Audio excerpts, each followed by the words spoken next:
আমার শরীর, আমি বিকিনি পরবো না বোরকা পরবো আমার ডিসিশন। হ্যাঁ, আপনার ইচ্ছে তো বটেই, সেটা শুধু আপনার প্রাইভেসির সীমাবদ্ধের ভিতরে। আপনি নিজের রুমের ভিতরে কিভাবে থাকবেন সেটা একান্ত আপনার নিজের ব্যক্তিগত বিষয়। এখানে আমাদের কোনো মাথা ব্যথা নেই, আপনি থাকতে পারেন। বাট আপনি নোংরা ভাবে বাইরে বের হবেন, আপনার দিকে কোনো ছেলে খারাপ নজরে তাকালেই বলবেন আমার বুকের দিকে তাকান।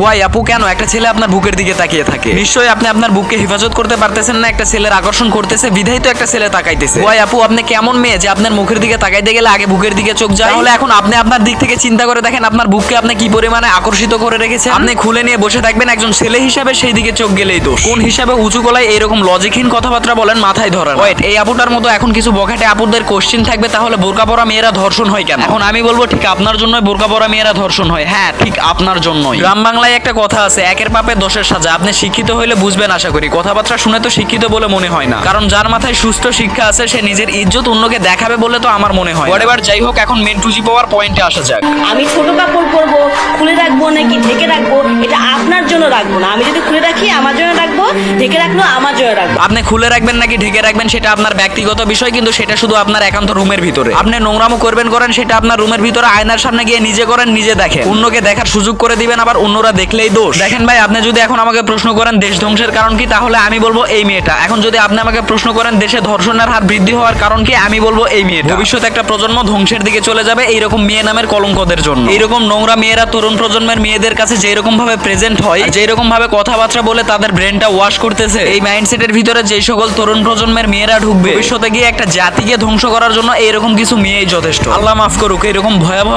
বিষয় থেকে আমাদের বের হয়ে আসার তৌফিক দান করুক। আবার এই আপুটার সাথে সাথে সবাইকে আরেকটা কথা রিপ্লাই না দিলেই না। আপনার যদি উত্তেজনা হয় আমাকে দেখে, এটা আপনার সমস্যা, আপনার নিজেকে কন্ট্রোল করতে হবে।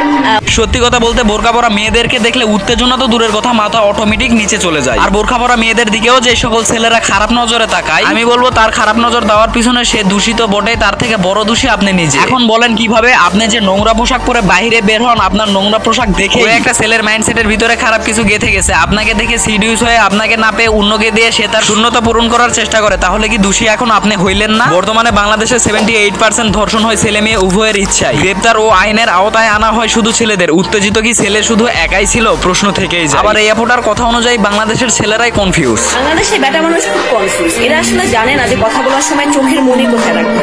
আপু, আপনি শুধু বড়ই হয়েছেন, আমি বলবো আপনার বুদ্ধির অনেকটাই ঘাটতি রয়েছে। আপনি যদি নিজেকে হেফাজত করে রাখেন, একটা ছেলের ইচ্ছা থাকা সত্ত্বেও আপনার দিকে খারাপ নজরে তাকাইতেই পারবেন। এখন তাহলে আপনি ভেবে দেখুন, নিশ্চয়ই আপনার দিকে তাকিয়ে ওই ছেলেটা এমন কিছু একটা দেখতে পাচ্ছে যেটা ওই ছেলেটাকে আকর্ষণ করতেছে। আর আপনি একজন মেয়ে হিসাবে কেমন ভাবে বাইরে বের হয়েছেন যে একটা ছেলে আপনার দিকে তাকাইলেই খারাপ নজর চলে যায়, আপনার কোনো খারাপ দিকে। দিন শেষে আপনি একটু রিল্যাক্সে এগুলো বিষয় নিয়ে ভেবে দেখবেন। আসলে সবার সামনে যেগুলো কথাবার্তা বলতেছেন এগুলো কথাবার্তা কতটুকু মার্জিত ও মেনে নেওয়ার মতো। হোয়াটএভার যাই হোক, দিন শেষে মেয়ে জাতিকে একটাই মেসেজ দিতে চাবো, আর যাই করেন নিজের ইজ্জত হেফাজত রাখেন, নিজের ইজ্জত অন্যদেরকে দেখায়েন না। ধন্যবাদ।